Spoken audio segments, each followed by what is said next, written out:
Can Fire Emblem Three Houses be the best Fire Emblem game? Pretty bold statement of me to make about a game that isn't even out yet, right? Well, yes, but also, not really.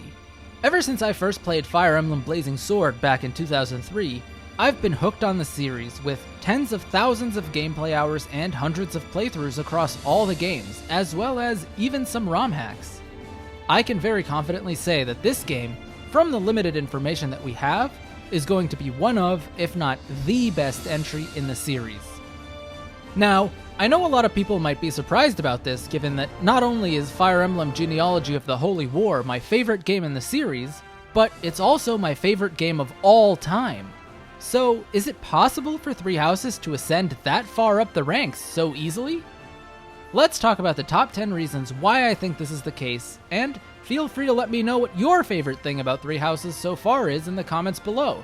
Now, without further ado, Customizability. Fire Emblem has always been marketed as a build-your-own-army sort of game. Three Houses takes that to a whole new level. While in previous Fire Emblem games we're given some level of flexibility as to what units we want to use, some gave us branched promotions for an added level of player choice, and others gave us a reclass option. But never before have we been allowed to build our entire army from the ground up completely from scratch. Three Houses looks to be giving all units the same base class, while you tutor them to be whatever you want them to be. All units seem to have certain affinities to weapon or movement types, which will kind of guide you towards a specific cannon class and weapon usage type. But ultimately, the sky is the limit, and the choice is yours. This really lets you feel like you're in control. I know a lot of people, myself included, were hesitant about this at first, as it can be regarded as classes and weapon types being part of a character's personality. But from what I've seen, it doesn't seem to detract from that. But this remains to really be fully discovered. This is something that really hasn't been done before in Fire Emblem, and I think the way it's set up and the complex system upon which it's built is highly robust and will be really fun. Multiple paths. While I've gotten kind of bored with people bashing on Fates, I think it's time to revisit it just one more time as we compare what is seemingly the three-path system in both games. While Fates does have 3 different story paths, they largely all revolve around the same main character, and so it weakens the narrative, characterization, and development of said character. Not to mention it's also the My unit, so it's a 2-in-1 whammy. Three Houses, however, did a little throwback to the Sacred Stone system, where you get to choose one of 2 main characters to follow, except this time it gave us 3. Not only that, but they also integrated the My Unit character into this system, just like in Fates, but seemingly without detracting from the focus of that specific path. We don't quite know the extent of how the paths will be integrated with each other, but we do know that they will cross at some point in the story and have some form of interaction. My only concern with this, however, is that the narrative of the story winds up with the same ending regardless of which path is taken, and that the story is just being told from a differing perspective. I would personally really like to see 3 different endings for each of the 3 different paths, given that all the mains all seem unique enough in their thoughts and ideals. Child characters. Well, or lack thereof. As much as I enjoy the system of inheritance and pairings in Fire Emblem 4, I really can't let go of the fact that the child characters are kind of boring. While it provides a deep gameplay mechanic that is really engaging and cool for replayability, Fire Emblem has not yet learned the art of being able to create consistently unique and engaging child characters. Therefore, not having them doesn't really create a negative aspect of the game. In terms of removing some gameplay depth, I think that this is more than compensated for by the army customizability and school part overall, so I'd say this is a positive. Moral ambiguity. There's a reason why Genealogy of the Holy War is my favorite game, and it's not only because I get to say Arvis did nothing wrong and actually kind of have a point. The reason I love that game is because most of the characters, yes, Manfroy included, cannot all be sympathized with. They all have a point. They've all got some sort of goal that they can validate and justify. They're not just evil or good, they're in the middle of a tug of war on both ends, and it's up to you to decide on which side of the rope you stand. Three Houses looks like it's going to take some of that on board, especially with what we've seen from the most recent trailer. We've got a Dimitri that's going crazy with rage for some reason, an Edelgard that seems that she may be fighting on the wrong side of the conflict, and a Claude who is more of a free spirit that seems to be trying to do the right thing. Regardless of how this tango's trajectory pans out, it seems like the main characters all have unique enough stances that they will conflict, and you will probably have an opinion on who is more justified to win this clash. They're also letting you choose a side too, so yeah, you actually get to side with someone, but then also go and side with someone else to try and understand the plot from their perspective. This will definitely pay dividends in terms of the depth of the story overall, as well as the depth of its characters and their development. If done right, this may even beat out the moral ambiguity in Fire Emblem 4. Maybe. The gameplay. I don't really have too much to say about this one. It looks like Fire Emblem, and it looks like it plays like Fire Emblem. It's really hard to screw up the combat system and gameplay in these since they're overall the same. I have some reservations about pair-up, which I heard is coming back, but overall, I like the way this looks. I suppose we should kind of be worried about map design and how engaging and difficult it has the potential to be, but the only way we'll really know that is firsthand. All I can say is, I hope that we get an especially punishing difficulty level that is available to those who want it. Byleth. Alright, let's address the elephant in the room, and that is the use of avatar characters.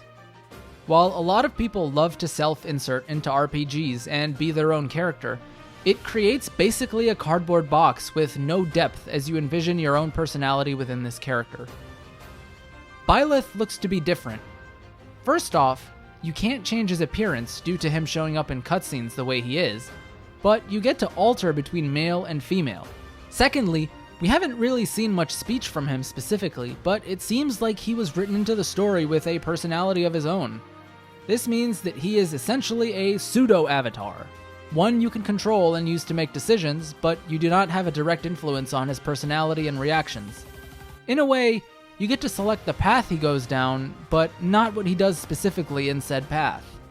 I believe this is definitely a healthy medium between a focus on self-insertion and character development and strong storytelling. The school setting. This is another feature that I know a lot of people had reservations about when it was first revealed.